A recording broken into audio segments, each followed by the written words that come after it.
네, 오늘 말씀은 창세기 16강입니다. 창세기 16강 우리 제목을 한번 읽어볼까요? 시작. 믿는 우리에게 주시는 명령, 너는 내 앞에서 완전히 행하라. 네, 이 말씀 창세기 17장 1절에서부터 7절까지의 말씀입니다. 본문을 한번 교독하겠습니다. 제가 먼저 읽습니다. 아브라함이 99세 때에 여호와께서 아브라함에게 나타나서 그에게 이르시되 나는 전능한 하나님이라 너는 내 앞에서 행하여 완전하라. 내가 내 언약을 나와 너 사이에 두어 너를 크게 번성하게 하리라 하시니 아브라함이 엎드렸더니 하나님이 또 그에게 말씀하여 이르시되 보라 내 언약이 너와 함께 있으니 너는 여러 민족의 아버지가 될지라. 이제후로는 내 이름을 아브라함이라 하지 아니하고 아브라함이라 하리니 이는 내가 너를 여러 민족의 아버지가 되게 함이니라. 내가 너로 번성하게 하리니 내가 내게서 민족들이 나게 하며 왕들이 내게로부터 나오리라. 내가 내 언약을 나와 너 및 내 대대 후손 사이에 세워서 영원한 언약을 삼고 너와 내 후손의 하나님이 되리라. 아멘. 네, 오늘 말씀은 창세기 17장 말씀을 이제 전체적으로 볼 건데요. 이 하나님이 아브라함을 선택하시고 창세기 12장에서 갈대아 우르에서 불러내신 이후로 여러 과정들이 있었죠. 우리가 지금 계속 말씀을 보고 있죠. 그런데 이제 우리가 15장에서 언약식을 했어요. 짐승들을 쪼개놓고 그러고 난 다음에 이제 네 몸에서 날 자가 내 씨가 될 것이라 여기까지만 말씀을 해주셨는데 그 당시에 그 자녀를 낳지 못하는 그런 여인들이 이제 후처를 통해서 씨를 이제 받아서 그 가문의 대를 잇는 그 문화적 습관 가운데 이제 사라는 너무 초조하고 그래서 이제 자기의 여종 하갈을 통해서 이스마엘을 낳는 사건까지 우리가 이제 보았습니다. 그런데 이제 그런 일이 있고 난 다음에 이제 하나님이 나타나셔서 99세 때에 나타나셔서 말씀하십니다. 근데 여기서 15장에서 나타나셨을 때는 뭐예요? 나는 너의 지극히 큰 상급이라 이렇게 말씀하셨어요. 내가 너의 방패다라고 말씀하셨어요. 왜 그랬다 그랬어요? 그 소돔과 고모라의 그 왕들과의 전쟁 가운데 소돔 왕의 재물을 거절하고 멜기세덱에게 11조를 바친 그 하나님의 아브라함의 모습이 하나님 너무 기쁘게 했던 것 같아요. 근데 이제 17장에 하갈의 사건이 있고 이스마엘이 태어난 이후에 나타나신 하나님 뭐라 그래요? 너는 내 앞에 행하여 완전하라. 이 말이 좀 이제 구어체라서 내가 완전히 행하라 이렇게 바꿨어요. 이것을 이제 뭐 여러 번역본들을 찾아보면 뭐 NIV 같은 경우는 faithfully, 그러니까 신실하게 행하라, blameless, 흠잡을 것이 없이 행하라, 또 완벽하게 행하라. 그 다음에 또 walk before me, 내 앞에서 걸어라, 뭐 이런 뜻들이 있어요. 그래서 이걸 제가 다 종합해서 여기 이제 세 번역에 보면은 뭐라고 나왔냐면 나에게 순종하며 흠 없이 살아라, 이 blameless를 번역한 것 같아요. 그래서 매일매일 주님과 함께 걸으면서 신실하게 주님을 믿으면서 살면서 책망받을 일이 없도록 살아라 이렇게 얘기하는 거예요. 쉬워요? 어려워요? 어렵죠. 근데 이제 뭐냐면 이 이스마엘의 사건을 통해서 하나님께서 아브라함의 행함 가운데 이제 개입하시고 더 깊이 통치하셔야 되겠다라고 생각하셨던 것 같아요. 이 말씀은 적어도 12장에 나오는 하나님과의 아브라함과의 만남 이후에 25년이 지난 시점이에요. 25년이 지난 시점. 그동안 가나안 입성 이후에도 여러분이 아는 것처럼 크고 작은 많은 인간적인 방법들을 행했다가 큰 낭패를 보죠. 기근 때 애굽으로 내려가는 건 어때요? 그 당시에 모든 사람들이 그렇게 했어요. 출애굽기에도 기근이 드니까 어떻게 해요? 곡식을 사러 애굽으로 가지 않습니까? 제가 언젠가 구약 강의할 때 했지만 그 요단강은 이제 건기와 우기 때 굉장히 강폭이 이제 많이 차이가 나요. 그리고 이 굉장히 급경사 비탈이기 때문에 이 농사를 지을 때 하늘에서 오는 비에 의존하는 천수답이라 그러죠. 그러한 농사밖에 지을 수 없는 땅이 가나안 땅이에요. 그에 비해서 애굽 땅 같은 땅은 어떻게 해요? 나일강 삼각주, 거대한 그 삼각주 하구에서 농사를 짓고 그 물기를 끌어대서 관계 농업이 가능하기 때문에 그러니까 기근이 든다, 그러니까 그 가뭄이 들어도 어떻게 해요? 어느 정도까지는 물기를 끌어다가 큰 강이기 때문에 물기를 끌어다 농사를 지을 수 있는 거예요. 그러니까 앉아서 굶어 죽는 건 바보 같은 짓이죠. 세상 사람들이 생각할 때. 그러니까 모두 다 어떻게 해요? 애굽으로 가서 이제 곡식을 구하고 살기 위한 방법으로 그렇게 이제 하는 거죠. 그런데 그 일을 통해서 낭패를 경험하게 하고 실망을 경험하게 하는 거예요. 그러니까 하나님의 백성이요 만사형통한다고 생각하시면 안 돼요. 그러니까 하나님은 우리를 통치하기 원하시기 때문에 이제는 더 하나님이 기뻐하시지 않는 모습으로 사는 나의 옛 자아의 모습들을 내버려 두지 않으신다. 그렇죠? 이것을 이제 여러분이 여기 새신자가 없기 때문에 적어도 우리 은서는 태어날 때부터 믿었죠. 그래서 우리가 신앙생활 한 지 거의 10여 년이 넘은 분들이라면 이 하나님의 통치와 하나님의 다스림을 다 경험했을 거라고 생각해요. 근데 우리가 이제 하나님을 갓 믿고 이제 믿음 안에 들어와서 막 그 새신자가 돼가지고 막 첫사랑에 막 펄펄 뛸 때는 하나님 기도하는 대로 응답해 주시고요. 그렇죠? 막 엄청 나를 사랑하시고 진짜 진정하게 하나님을 인격적으로 만난 분들은 그때 정말 하나님이 나를 너무 사랑하시고 내 호흡과 신음까지도 다 듣고 계시다라는 거를 이제 우리가 알게 되죠. 그런데 어느 정도 시간이 지나면 이제 하나님께서 우리를 이제 통치하시기 위해서 우리의 혼적 자아 가운데 있는 옛 사람의 습관대로 살던 것들을 이제 하나씩 이제 개입하시는 일들이 이제 생겨나게 돼요. 그래서 우리는 이미 태어날 때부터 이 세상이 하나님을 모르는 사람들이 훨씬 많고, 그렇죠? 하나님을 대적하는 문화가 이미 이 세상 가운데 팽배하게 되어 있지 않습니까? 200~300년 전만 해도 이제 이 서구의 과학 속에는 그 하나님의 창조를 기반으로 하는 그러한 내용이었지만, 그 찰스 다윈의 진화론, 나중에 다윈 자신도 자기가 이제 고백하고 죽었지만 그 찰스 다윈의 하나의 가설이 불변의 진리가 돼서 모든 교과서에 세팅이 되고 난 다음에 창조론을 믿는 자는 무슨 어리석은 신화를 믿는 자가 됐고, 이 진화론을 믿는 자는 굉장히 똑똑한 지식인이 된 것 같이. 제가 어제 너무 기가 막힌 소리를 들었는데, 이제 어떤 유명한 의사예요. 그 사람이 이제 굉장히 똑똑한 척을 하던데, 그 사람이 이제 내세를 믿냐 이렇게 친구가 물었을 때 자기는 내세를 안 믿는다. 그런데 뭐 어떤 유명한 물리학자의 자기 책을 읽었는데 인간의 정신 세계에서 나오는 그 모든 에너지의 주파수를 다 막 조합하고 이렇게 하면 내가 살아생전에 내 뇌에서 나왔던 그 주파수와 똑같은 조합이 되는 주파수가 몇 조 만년 뒤에 우연히 조합이 일치가 될 수도 있다고 그러더라, 이렇게 얘기를 하는 거예요. 그러니까 이 사람은 그 어려운 물리학적 이론으로 하느라고 굉장히 그 책 읽느라고 힘들었을 텐데 그런데 믿거나 말거나 보증이 없어.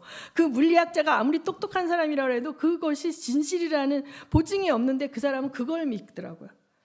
하나님이 말씀하신 성경을 안 믿고. 그러니까 우리가 너무 아이러니컬하게 젊은이들이 자기는 하나님을 안 믿는데요, 난 하나님을 안 믿어 막 그러면서 그들은 나는 무슨 별자리야 막 무슨 별자리에 그게 엄청난 미신이거든요. 그러니까 옛날에 1월 성신을 신으로 섬기던 이 고대 시대에 그 12천궁을 따라서 자기가 이런 거예요, 별자리가. 근데 나의 탄생석은 뭐고 나의 별자리는 뭐고. 근데 하나님은 안 믿잖아요. 이 사람들이 어두워지고 미혹이 되어져서 하나님을 밀어냈기 때문에. 그런데 이제 우리는 세상 철학과 문화와 풍습이 이제 우리 안에 깃들여져 있어요. 저는 어렸을 때 우리 어렸을 때 우리 엄마가 내가 전생에 무슨 죄를 졌어 막 이렇게 전생에 무슨 죄를 져서 뭐 이런 전생이라는 얘기를 하는 거예요, 엄마가. 그러니까 이런 식으로 우리 안에 그냥 듣고 자라는 가운데 성경적 개념과 다른 문화들이 있기 때문에 우리가 그렇게 살고 있다는 사실을 우리도 인지하지 못하죠. 자, 그래서 이제 아브라함이 양자를 드리는 사건이라든지 이런 것들, 애굽으로 내려가는 것들은 우리가 아브라함이 이렇게 믿음 없이 행했어 그러지만 우리는 사실 그보다 훨씬 더 많이 그냥 우리가 그냥 생각 없이 행하다 보면 믿음과 상관없이 행할 때가 참 많습니다. 그래서 하나님이 이제 이 말씀을 하시는 거예요. 너는 어떻게 해요? 내 앞에서 행하여 완전하라. 이게 사실은 참 어렵습니다. 하나님께서는 우리에게 주시는 계명이 있고 계시가 있는데 이것이 일반적이고 세상 사람들과 일치가 될 때는 괜찮아요.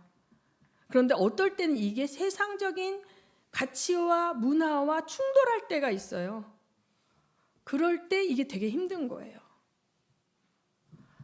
아마 제가 여러 번 얘기했지만 제가 어렸을 때는 뭐 유교적 문화에 관습이 됐던 뭐가 됐던 간에 결혼하기 전에는 남녀가 동침하지 않았어요. 그건 예수 믿는 사람만 그런 게 아니라 예수 안 믿는 사람도 당연히 어떤 성적인 연합은 결혼 안에서만 하는 거라는 게 룰이었어요. 근데 여러분 지금 드라마를 보십시오. 제가 어렸을 때 미국 드라마 같은 거 우연히 보면 깜짝 놀래요. 어제 만났는데 같이 침대에 있는 장면이 저기는 저러고 사나 보다. 그리고 어렸을 때 놀랐는데 요새는 어떻게 해요? 한국 드라마도 당연히 그렇게 나오니까 그렇게 보는 젊은이들은 그게 아무 문제가 없다고 느끼지 않습니까? 아무 문제가 느끼지 않아요. 옛날에 한 10년 전에 성경 공부를 가르치던 어떤 자매가 저한테 얘기를 했어요. 친구들하고 같이 저걸 한대요. 그 방을 같이 쉐어하면서 월세를 내는 거예요. 뭐 3명, 5명 이렇게 5명까지 아니 한 3명, 4명이 쓰면서 이제 그 월세를 같이 내는데 안 믿는 친구들인 거예요. 그 같이 사는 친구들은. 근데 그 친구들이 그렇게 남자친구 사귀고 뭐 이렇게 하는데 그 이제 믿는 자매가 저한테 얘기했어요. 그때는 제가 전도사였대요. 전도사님, 근데 사귄다는 것은 그냥 잠자리도 같이 한다는 걸 말한대요. 그 자매가 그렇게 얘기했어요. 지금은 더 할 거라고 생각이 됩니다. 지금 서양에서는 이미 미성년자에게도 그들이 원하면 성적인 자유를 줘야 된다. 뭐 이런 이제 이야기가 이슈가 되고 있어요. 자, 아무리 세상이 그럴지라도 하나님의 언약 백성에게는 하나님이 주신 계명이 진리이고 선인 줄 믿으시기 바랍니다. 그것을 지키며 살 때 세상 사람들에게 손가락질을 받고 바보라는 소리를 들을지라도 이 말씀을 따라 사는 것이 믿는 백성의 삶인 것이에요. 그래서 아브라함도 갈대아 우르를 떠나 하란을 거쳐서 가나안 땅에 정착하기까지 여러 순종의 여정에서 그런 문화적인 충돌과 변화들을 겪으면서 여기까지 왔던 거죠. 그래서 어떤 믿음 안에 이제 하나님의 자녀로 입양이 되어진 거죠. 우리는 입양된 자녀죠. 입양이 되어지면 입양된 자가 그 집의 문화에 익숙해지는 시간이 필요하겠죠. 옛날에 그 왕자와 거지라는 디즈니에 나오는 이런 무슨 이제 동화 같은 게 있었는데 어떤 거지로 살던 사람이 이제 왕자가 됐어요. 그 왕자가 되면 이렇게 막 얘가 집어먹으면 왕자님 그렇게 손으로 집어먹으면 안 되고 이렇게 포크와 나이프를 가지고 이렇게 쓸어서 드셔야 됩니다. 뭐 왕자님 그렇게 뛰어다니시면 안 됩니다. 얘로서는 되게 거추장스럽지만 그것이 왕자가 취해야 할 에티켓을 배우는 것처럼 우리도 하나님 나라의 백성이 되고 하나님 나라의 상속자가 된다면 우리가 그것을 길들임을 받아야 된다는 거죠. 그렇죠? 그래서 이 적응기가 끝나면 내 내면 속에서 끊임없이 나오는 나의 방식, 내 경험, 내 지식을 하나님 끊임없이 허무십니다. 딴지를 거시고 어떻게 보면 내가 하는 것마다 하나님이 그냥 이렇게 계속 밀어주시는 게 아니라 이렇게 허무시는 것 같은 걸 느낄 때가 있어요. 초기에 아브라함이 318명의 가신을 데리고 막 어떻게 해요? 막 무모할 것처럼 보이는 뛰어든 전쟁에서 어떻게 했어요? 승리를 경험하게 하셨잖아요. 근데 여기서 지금 하나님이 아브라함이 하나님에게 그냥 이제 이스마엘을 상속자로 허락해 달라고 애원하지만 아브라함 입장에서 어떻게 할게요? 태어난 애를 어떻게 할 수도 없으니까 이스마엘을 상속자로 해달라 할 때 안 된다 그러죠. 하나님은 하나님의 뜻이 있습니다.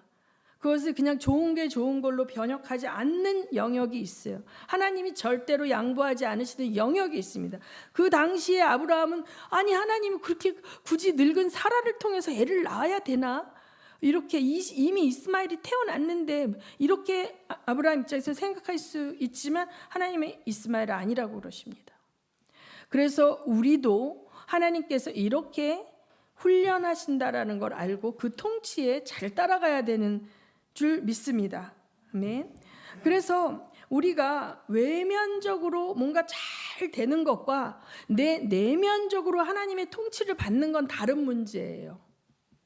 어떤 경우는 제가 아는 유명한 사역자인데 사역이 정말 전 세계적으로 막 펼쳐지고 엄청 났는데 이 자매인 아내와 굉장히 어려움이 있어서 막 아내는 계속 이혼을 원하고 있었어요. 그런데 이 사람은 너무 이 성취가 크고 하나님께서 집회를 열면 수많은 사람들이 막 변화되고 막 역사가 일어나니까 아무 문제가 없다고 생각했는데 그 자매는 그것이 나와 아무 상관이 없을 정도로 남편에게 깊은 상처를 받고 있었거든요.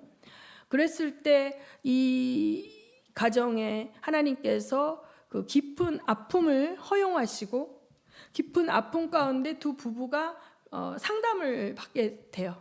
상담을 받게 되면서 이 남편인 사역자 유명한 분이 자기의 깊은 내면 안에 있는 것들을 이제 보게 되는 거예요. 이 분도 목사님의 아들인데 이분이 아버지에 대한 반항이 있었고 그 가정에서 깊은 사랑을 받지 못했고 10대 때 마약을 했어요. 미국에 있는 목사 얘기예요.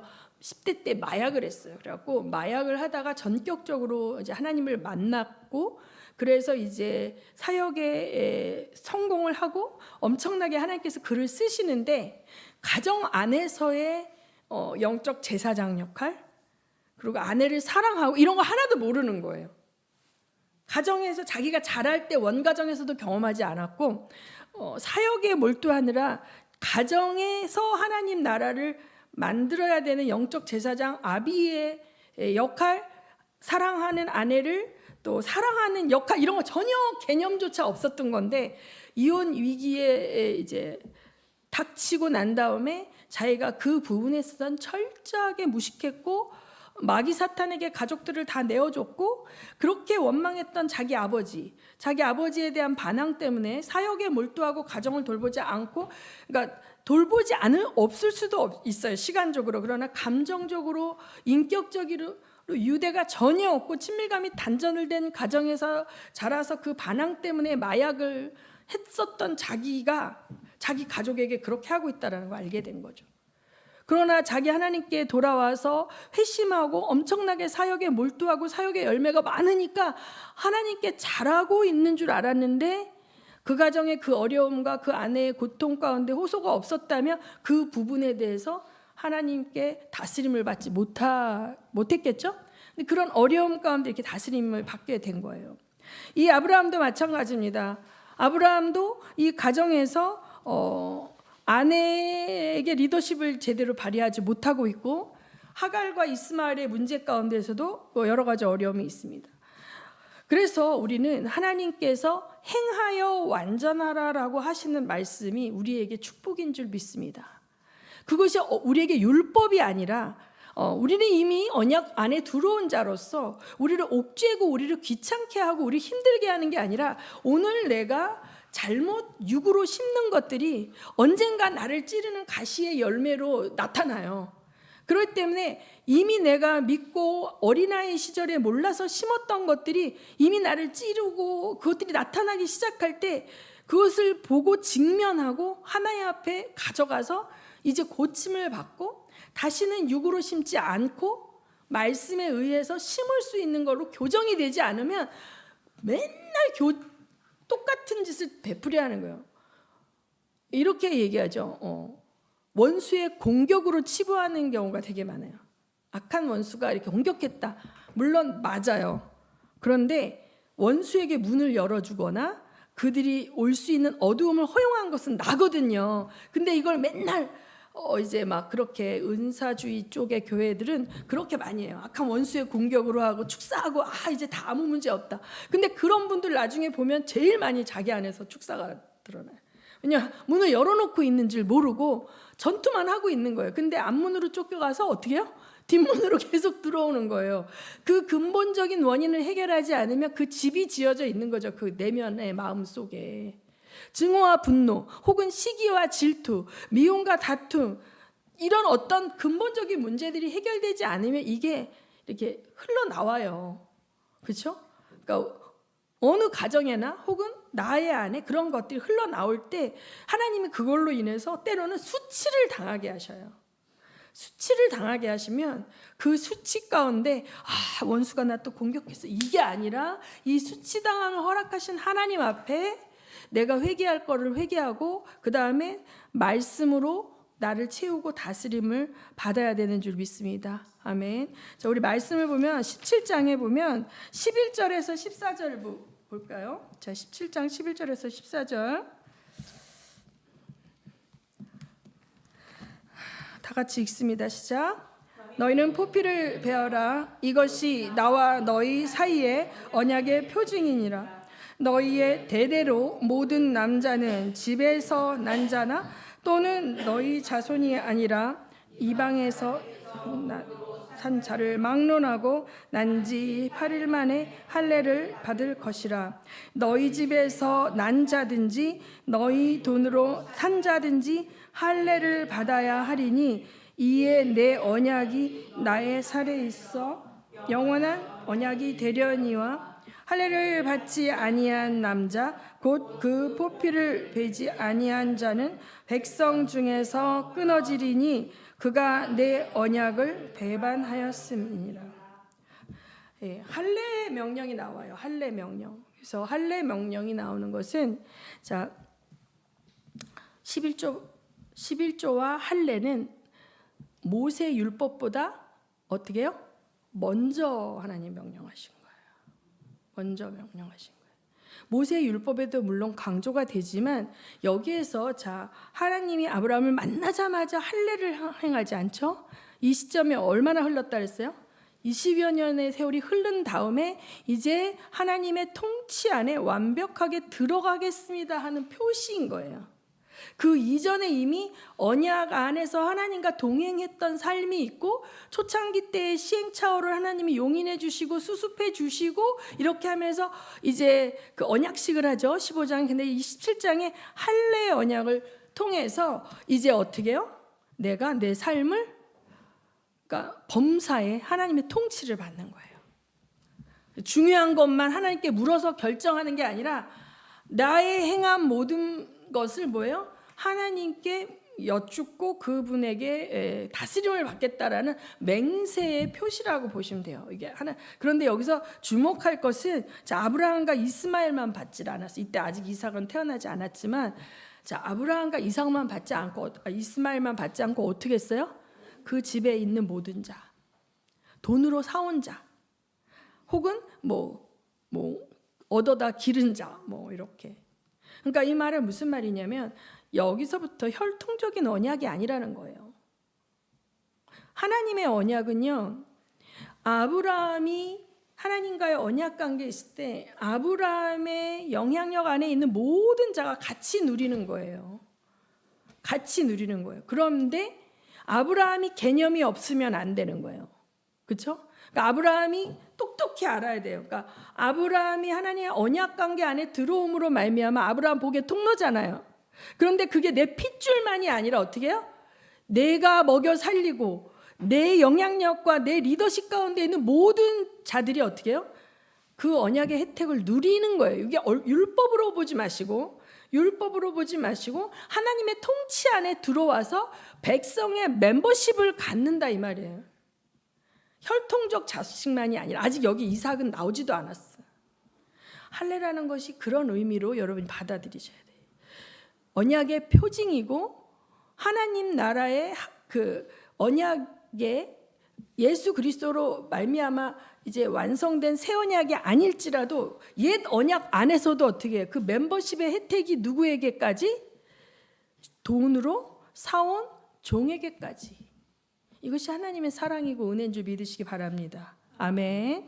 자, 그리고 15절에서 17절을 보면 사례에게 말씀하시는 게 나옵니다. 시작.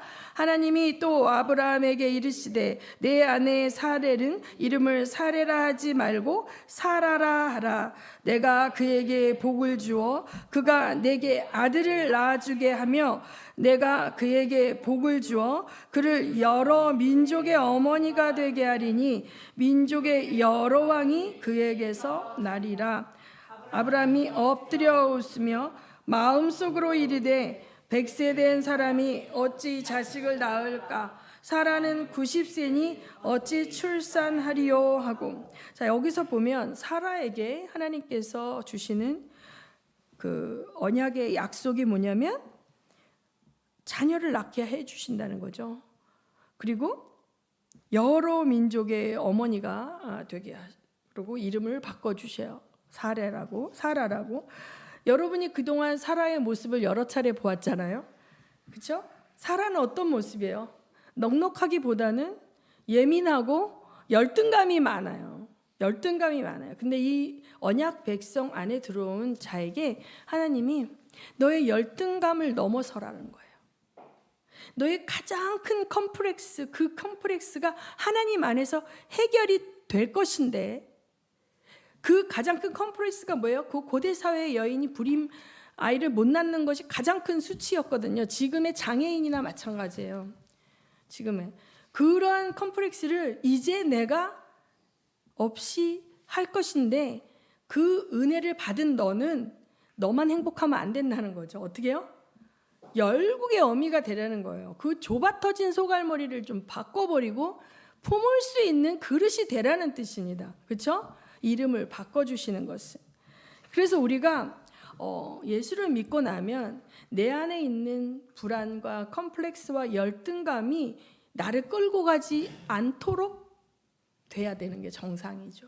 그것을 하나님 안에서 완전히 처리가 돼야 되는 게 정상이죠. 그렇죠? 그런데 사라가 그게 안 됐잖아요. 그렇죠? 아직 아브라함도 믿질 않죠. 사라와 자기 자신의 상태를 아직 믿음이 없지만 하나님의 말씀의 계시가 먼저 왔어요. 모든 민족이 하나님의 통치 아래서 복을 받기 원하는 거예요. 자, 아까 할례의 명령을 누구에게 줬어요? 아브라함에게 줬는데, 자, 할례를 받는 대상이 누구예요? 집에서 길리운 자, 돈으로 산 자. 자, 히브리인은 히브리인을 노예로 하지 않아요. 그럼 다른 족속까지도 할례의 영역이 확대되고, 자, 사라는 아이를 낳을 것인데 한 민족의 엄마가 아니라 뭐예요? 여러 민족의 엄마라는 것입니다. 그래서 하나님의 계시 안에 엄청난 축복이 들어있지만 그 앞에 가장 먼저 뭐가 있어요? 명령이 있어요. 무슨 명령? 행하여 완전하라. 너는 내 앞에서 흠없고 점없이 완전히 살아라. 이게 있는 거예요. 그래서 정말 그렇게 살고 싶어요. 그렇죠? 그런데 우리가 그렇게 살려면 어떻게 해야 될까요? 어떻게 해야 돼? 나를 죽여야 돼? 근데 자, 이제 우리 주일날 우리가 공부했던 것처럼 내가 하려고 그러면 안 돼. 나를 그냥 죽여야 돼. 맞아요. 혼적인 자아는 고쳐 쓰는 것이 아니라 날마다 십자가에 달고 주님을 불러야 돼요. 자, 예레미야 31장 33절에 뭐라고 나와 있냐면, 자, 한번 볼까요? 시작. 내가 이스라엘의 집과 맺을 언약은 이러하니 내가 내 법을 그들 속에 두어 그들을 마음에 기록하고 그들을 하나님이 되고 그들을 여호와의 말씀이니라. 네. 자, 호세아서 2장 19절에서 20절 시작. 내가 네게 장가들어 영원히 살때 공의와 정의와 은총과 긍휼이 여기로 네게 장가들며 진실함으로 네게 장가들리니 내가 여호와를 알리라. 아멘. 요한복음 14장 15절에서 21절 시작.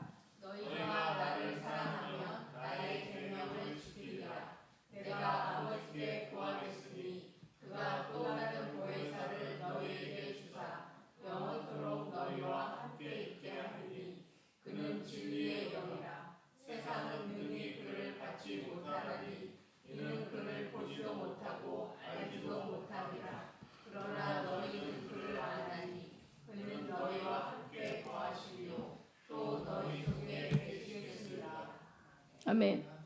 자, 여기에서 보면 내가 너희를 어떻게 한대요? 고아와 같이 버려두지 아니하고 너희에게 다 같이 시작. 조금 있으면 세상은 다시 나를 보지 못할 것이나 너희는 나를 보리니 이는 내가 살아있고 너희도 살아있겠습니다. 그 날에는 내가 아버지 안에 너희가 내 안에 내가 너희 안에 있는 것을 너희가 알리라. 나의 계명을 지키는 자라야 나를 사랑하는 자니 나를 사랑하는 자는 내 아버지께 사랑을 받을 것이요 나도 그에게 나를 나타내리라. 다시 15절 보여주세요. 시작. 너희가 나를 사랑하면 나의 계명을 지키리라. 자, 이게 봉투기법이라 그래요. 그래서 앞에 뭐가 나와요? 너희가 나를 사랑하면 내 계명을 지키리라. 21절에 뭐가 나와요? 나를 사랑하는 자는 내 계명을 지킨다. 요 두 개가 나오는데 그 사이에 뭐가 있어요? 보혜사 성령님에 대해서 얘기하고 있어요. 그렇죠? 보혜사 성령님에 대해서 얘기하고 있어요. 자, 예레미야서 31장 31절에 뭐 얘기하고 있어요? 하나님의 법이 어디에 새겨진다? 우리의 마음에 새겨진다. 호세아서 2장 19절 20절에 내가 너희에게 장가들어서 영원히 살겠다. 내주하시는 성령님에 대한 예언이에요. 그러니까 우리가 하나님의 법을 따라가는 길은 다른 길은 없어요. 날마다 성령님의 도움을 받는 방법밖에 없어요. 성령님의 도움을 받는 방법밖에 없어요. 그 성령님을 초청하면 초청할수록 우리는 하나님의 길을 쉽게 따라갈 수가 있어요. 근데 우리가 깜빡 잊어버려. 성령님은 내 안에 계시잖아요. 내주하시잖아요. 나와 이제 장가들어 영원히 산다고 하셨잖아요. 그 성령님께서 우리 안에 내주하시고 우리가 보혜사 성령과 함께 동행하는 삶을 살고 있는데 그의 이름을 부르지도 않고 그를 초청하지도 않고 그에게 묻지도 않고 어떻게 해요? 내가 하던 대로 하는 거죠. 내 옛사람이 하던 대로 하는 거예요. 그러면 그는 개입하지 않으시거든요. 그러니까 우리가 하나님께 물어야 되고요. 방언 기도를 하세요. 방언 기도가 최고예요. 그렇죠? 내 혼과 육에 상관없이 하는 기도가 방언 기도예요. 제가 방언을 통역 은사를 받기 전에 제가 결혼하고 승호를 갖고 입덧이 엄청 심해가지고요. 너무 힘들었어요. 막 먹을 수가 없이 너무 힘들었는데 그때 이제 결혼하고 10월 10일 날 결혼했는데 첫 김장을 하는데 막 마늘 까는 냄새가 방에서 계속 혼자 하고 있는데 너무 힘들었거든요. 근데 동생이 찾아왔어요. 제 여동생이 방언통역 은사가 저보다 먼저 받았는데 제가 그때 너무 외롭고 힘들어서 맨날 탄식하면서 하나님 나는 이렇게 어떡하다 내가 여기 와 있지? 여기 낯선 거예요. 우리 집이 아닌데 우리 집 저기인데 나 왜 여기서 있지? 음식도 안 맞고 너무 엄마 아빠가 보고 싶고 너무 외롭고 나 고아처럼 여기 왜 혼자 있지? 맨날 그렇게 혼자 많이 울었어요. 근데 동생이 왔어요. 그래서 동생이 이렇게 와가지고 내가 이제 처져 있고 디프레스 돼 있으니 언니 안 되겠다. 우리 같이 기도하자. 방언해봐. 막 이러는 거예요. 방언 절대 안 나와. 지금 너무 힘들어. 방언해봐. 내가 통역해줄게. 이러는 거예요. 그래서 억지로 방언을 했는데 방언 통역을 얘가 하는 거예요. 근데 얘는 나의 탄식하는 기도를 들은 적이 없잖아요. 근데 하나님, 저는 하나님이 살아계신 것과 나와 함께 하심을 믿습니다. 하나님 결코 나를 고아와 같이 버려두지 않고 나와 함께 하심을 믿습니다. 고아와 같다고 내가 탄식하고 있는데 고아와 같이 버려두지 않고 나와 함께 계심을 믿습니다. 여러분, 영의 수준은 내 혼과 육보다 차원이 높아요. 이렇게 막 긍정적으로 기도를 하는 거예요. 자, 이렇게 기도를 하니까 영의 기도가 이러니까 하나님이 들으시기 기쁠까요? 안 기쁠까요? 기쁘니까 영적으로 충만해질 수밖에 없는 거예요. 그 갭이 있는 거예요. 육과 혼이 갇혀있는 시선에서 영은 하나님을 바라보고 기도를 하니까 이 갭을 뛰어넘을 수 있는 나의 영적인 상태로 이끌어주는 게 방언기도예요. 그 방언기도를 많이 하시기 바랍니다. 맨날 환경에 짓눌려가지고 막 내일 이자 돌아오는데 어떻게 이것만 이자 얼마 갚아주세요 막 이 기도만 하잖아요. 근데 영은 다른 차원으로 기도, 이걸 통해서 제가 잘못 심은 것에 대한 회개합니다. 막 이런 식으로 다르게 기도를 한다고요. 이 문제를 초월하는 관점으로 기도를, 영이 내 영도 그렇게 할진데 성령께서 얼마나 하나님의 뜻 가운데 우리를 기도로 이끌어 주시겠습니까?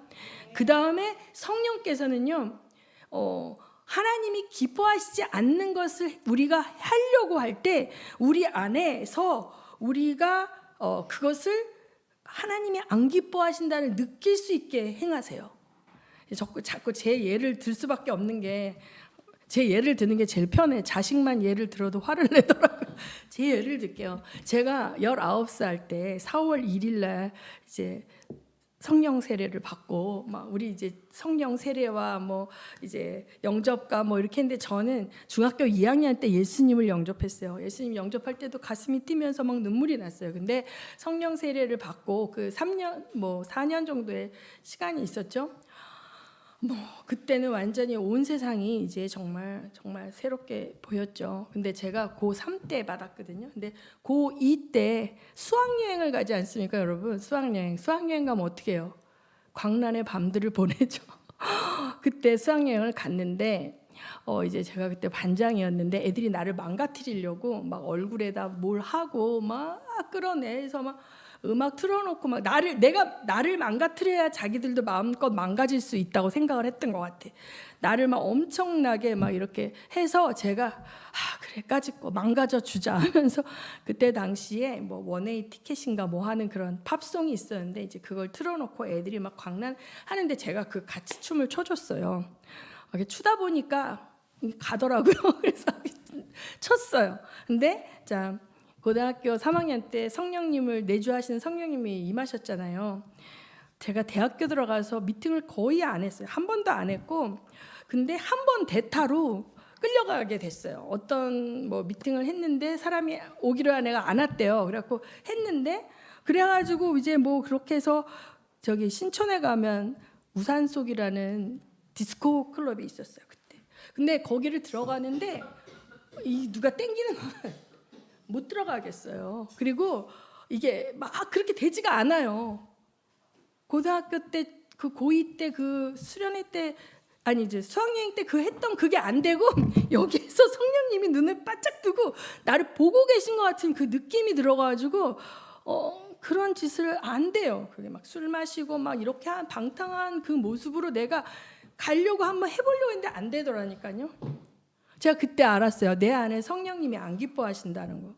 그리고 그게 너무 부대끼기 때문에 그 다음부터는 가지도 않았어요. 우리가 거룩한 백성이 되는 게 그렇게 어렵지가 않아요. 그 내 안에서 이렇게 부대낌이 있을 때 잠깐 멈칫을 하면서 이 부대낌을 넘어서서 막 하면은 안 되고, 부대낄 때 이거 하면 안 되지? 자기가 생각해봐. 하나님 이거 안 기뻐하시면 그게 그때 순종하잖아요. 그럼 그 다음부터는 굉장히 쉽습니다. 근데 이 부대낌을 넘어서서 그냥 아니야 한 번만 딱 할 거야 그러고 하잖아요. 그럼 그 다음부터는 뭐예요? 그 부대낌이 덜하죠. 또 스무스하게 가다 주님 왜 그래요? 성령께서 말할 수 없는 탄식으로 우리를 제어하고 계시지만 우리가 그 의지를 넘기지 않으면 주님 그냥 내버려 두시거든요. 제가 오늘도 어떠한 그 이제 책을 좀 읽었어요. 그 신학자의 책인데, 하나님은 우리의 악을 내어버려 두실 때가 있어요. 내어버려 두실 때가 있어요. 하나님이 우리를 키우실 때 우리가 잘못된 선택을 하게 함으로 말미암아 그 선택의 결과와 열매들을 맛보아 살면서 다시는 이러지 말아야 되겠다라는 걸 위해서 그렇게 하실 때가 있는 거죠. 그래서 이 성경 말씀도 이스마엘이 태어났잖아요. 이스마엘이 태어났다고요. 애굽으로 내려갔었죠. 그런데 그 결과물들을 겪은 아브라함이 이제는 너는 내 앞에 행하여 완전하라는 명령 앞에 아멘 하고, 이제 우리 맨 마지막에 말씀을 보면 이에 아브라함이 그의 포피를 베었을 뿐만 아니라 그 집의 모든 남자 곧 집에서 태어난 자와 돈으로 이방 사람에게서 사온 자까지 다 할례를 주는 거예요. 이제는 말씀에 순종하기가 쉬운 거예요. 넘어짐과 불신앙으로 세상 사람들처럼 살았던 그가 낭패와 실감을 경험하는 것이 은혜인 거예요. 이제 돌아보면 낭패와 잘못된 시행착오로 인한 대가를 톡톡히 겪는 게 은혜입니다. 아멘. 아멘. 하나님이 포기하신 자는 하나님을 거스르는 선택을 해도 아무 일도 일어나지 않아. 그런데 하나님 사랑하는 자는 잠깐만 삐끗해도 뭔가 제대로 안 돌아가는 거예요. 옛날에 우리 어떤 집사님 아들내미가 딱 한 번 담배 폈는데 걸려가지고 다른 애들은 1년 내내 펴도 안 걸렸는데 나는 그냥 딱 한 번 폈는데 하나님이 딱 나만 걸리게 하셔가지고 재수없게 걸렸다. 이게 아니죠. 재수없게 걸린 게 아니라 뭐예요? 하나님은 학생이 담배 피는 거는 안 되는 거예요. 육체적으로도 안 되고 여러 학교 규칙에도 안 돼요. 그러니까 그걸 딱 멈추게 하시는 일을 허락하신 건데 얘는 재수없다고 받아들이지만 거기에는 하나님의 통치가 있는 거죠. 그래서 우리가 이 하나님의 통치를 기뻐하고 감사하게 되면 그 다음에는 순종하기가 쉽고요. 이 아브라함 때보다 더 쉬운 건 뭐예요? 성령 하나님이 우리 안에 계셔서 우리 안에서 말씀하셔요. 그래서 우리가 막 잘 하다가도 멈춰서서 하나님 앞에 머무는 시간들을 내자. 그래서 아까 이게 행하여 완전하라는 뜻 가운데 뭐예요? 하나님과 함께 걸어라. 하나님 앞에서 걸어라. 이런 뜻이 있다 그랬잖아요. 그리고 그 시간들에 나에게 주시는 음성들을 드려야 돼요. 이렇게 설교를 통해서 들려질 수도 있고 아침에 큐티를 읽는 가운데 들려질 수도 있고 마음으로 뭐가 떠오를 수도 있고 꿈으로 보여주실 수도 있고 환상으로 혹은 감정으로 성령께서 우리에게 메시지를 주고 계실 때 우리가 그걸 놓치지 말았으면 좋겠습니다. 요것만 잘 캐치하면 우리가 순종하고 나면 기쁨을 넣어주세요. 기쁨을 넣어주세요. 한 번은 이제 어떤 분이 임신을 했는데 성령께서 자꾸만 마음에 그 임신복을 뭐라 그러나 인부복을 사다 주라는 마음을 막 주시는 거예요. 그래갖고 너무 귀찮고 또 오바 같아가지고 하는데 모르겠다 해가지고 이제 남대문시장 가가지고 사서 선물했는데 그 사람은 좀 뭐 이렇게 하는 표현 막 좋아하진 않았어요. 그냥 감사합니다라고 받았는데 내일 이렇게 돌아서서 집에 오는데 이 속에서 뛰노라 성령님이. 그러니까 하나님의 순종을 했을 때요. 이 상대 내가 어떤 봉사를 하거나 이 상대에게 어떤 액션이 오는 건 상관이 없어요. 순종했을 때 하나님께로부터 받는 거예요. 그 기쁨을. 그래서 그 하나님께서 그 기뻐해 주시고 나를 막 잘했다고 해주시는 그거 같은 기쁨, 이렇게 발걸음을 막 구름 위를 건너같이 집에 왔거든요. 그러니까 이 사람의 반응과 상관없이, 그러니까 우리가 성령과 동행하는 삶을 자꾸 배워서 그 세미한 것들을 순종할 때 이 세상의 삶이 안 풀려도 내 안에 거룩한 기쁨으로 주님의 길을 갈 수 있는 줄 믿으시기 바랍니다. 아멘. 우리가 이것들을 놓치지 말기를 원합니다. 이 시간에 우리 기도하겠습니다. 주님과 동행하기 원합니다. 범사의 그를 인정하기 원합니다. 내 안에 거룩한 것이 없습니다. 내 안에 이 세상에서 배운 학문과 또 철학과 지식이 있고 내 원 가정에 아버지 정말 부족한 부모와 가풍에서 왔던 그 치우치고 어그러진 것들이 끊임없이 나를 통치하고 나를 이끌고 갑니다. 주님의 진리의 말씀으로 아침마다 나를 이끌어 주시옵시고 내가 주님과 어긋난 길을 가려 할 때마다 내 안에 성령께서 나를 책망하시고 나에게 선한 길로 이끄시는 그 음성을 따라갈 수 있게 해달라고 기도하시겠습니다. 통성으로 기도합니다.